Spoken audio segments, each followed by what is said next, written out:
Mona Lisa की शादी में हुआ बड़ा फर्जीवाड़ा। क्या मोनालिसा ने शादी के लिए छिपाई असली उम्र? क्या लव जिहाद का शिकार हुई मोनालिसा? पति फरमान पर पॉक्सो एक्ट में दर्ज हुआ मुकदमा। वायरल गर्ल मोनालिसा भोंसले को लेकर सनसनीखेज खुलासा हुआ है। मोनालिसा के नाबालिग होने के दावों पर राष्ट्रीय अनुसूचित जनजाति आयोग यानी कि NCST की जांच के बाद एक चौंकाने वाला मोड़ सामने आया है।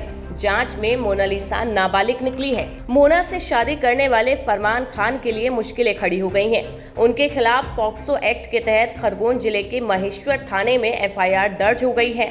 NCST के अध्यक्ष अंतर सिंह आर्य के नेतृत्व में एडवोकेट प्रथम दुबे ने जो कानूनी पैरवी की, उससे ये साबित हुआ कि जिस मोनालिसा को बालिग बताकर शादी कराई गई थी, वो असलियत में पारधी जनजाति समुदाय की एक नाबालिग लड़की है। एडवोकेट प्रथम दुबे ने इस सेंसिटिव मामले को पूरी प्रखरता के साथ आयोग के सामने 17 मार्च 2026 को उठाया था। एडवोकेट के मुताबिक आयोग को बताया गया कि इस शादी में केरल के CPI-M नेताओं की सक्रिय भागीदारी और PFI जैसे संगठनों की संलिप्तता एक गंभीर चिंता का विषय है। शिकायत में स्पष्ट किया गया कि ये शादी केवल एक निजी मामला नहीं, बल्कि लव जिहाद के अस्तित्व को नकारने के लिए वैश्विक स्तर पर एक फॉल्स नैरेटिव सेट करने की राजनीतिक कोशिश थी। इस जांच की शुरुआत केरल के नयनार देवा मंदिर से शुरू हुई थी। मंदिर प्रशासन ने जांच में बताया कि मोनालिसा और फरमान की शादी आधार कार्ड में उम्र के आधार पर की गई है।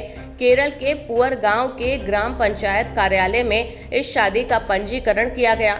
इसमें मोनालिसा के गलत जन्म प्रमाण पत्र को आधार बनाया गया। जांच दल में पाया गया कि ये गलत जन्म प्रमाण पत्र नगर पालिका महेश्वर से जारी किया गया है। उसके बाद जांच दल ने तुरंत मध्य प्रदेश महेश्वर के सरकारी मेडिकल अस्पताल के रिकॉर्ड की जांच की और पाया कि मोनालिसा का जन्म 30 दिसंबर 2009 को शाम को 5:50 पर हुआ था। बताया जा रहा है कि सोशल मीडिया पर वायरल होने के बाद इस शादी को लेकर कई सवाल उठे थे, जिसके बाद आयोग ने खुद संज्ञान लेते हुए इस पूरे मामले की जांच शुरू की थी।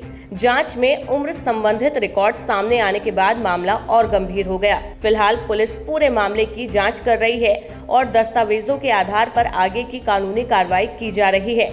इस खुलासे के बाद आयोग भी अब दोषियों के खिलाफ कड़ी कानूनी कार्रवाई की तैयारी कर रहा है। आयोग ने 22 अप्रैल 2026 को केरल और मध्य प्रदेश के DGP को आयोग मुख्यालय नई दिल्ली में तलब किया है। नाबालिग के विवाह और इसमें शामिल राजनीतिक और कट्टरपंथी संगठनों की भूमिका विस्तृत रिपोर्ट केंद्र सरकार को भेजी जा रही है। पारधी जनजाति की इस नाबालिग बेटी के साथ हुए अन्याय ने केरल पुलिस और स्थानीय प्रशासन की भूमिका पर भी गंभीर प्रश्न चिन्ह लगा दिया है। एक नोटिस मानवाधिकार आयोग का प्राप्त हुआ है। किसी ने उस मानवाधिकार आयोग को शिकायत की है, उसके तारतम्य में एक नोटिस जारी हुआ है, वो हमें प्राप्त हुआ है। उस नोटिस के आधार पे हम जांच कर रहे हैं। जांच के बाद जो भी तथ्य आएंगे, तथ्यों के आधार पे अग्रिम कार्रवाई की जाएगी। उसमें क्या बताया गया सर? नाबालिग में कंप्लेनेंट ने जो आरोप लगाए गए हैं, उन आरोप के संबंध में जांच की जाएगी और जांच के पश्चात जो भी तथ्य आएंगे उसके अनुसार कार्रवाई कर प्रतिवेदन भेजा जाएगा।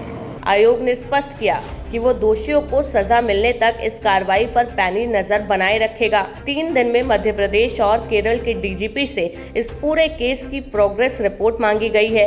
फिलहाल मामला बेहद संवेदनशील है और कई गंभीर आरोप प्रत्यारोप सामने आ रहे हैं। सच्चाई क्या है, ये आगे की पुलिस जांच और कानूनी प्रक्रिया में साफ हो पाएगा। फिलहाल इस खबर पर हमारी भी नजर बनी रहेगी।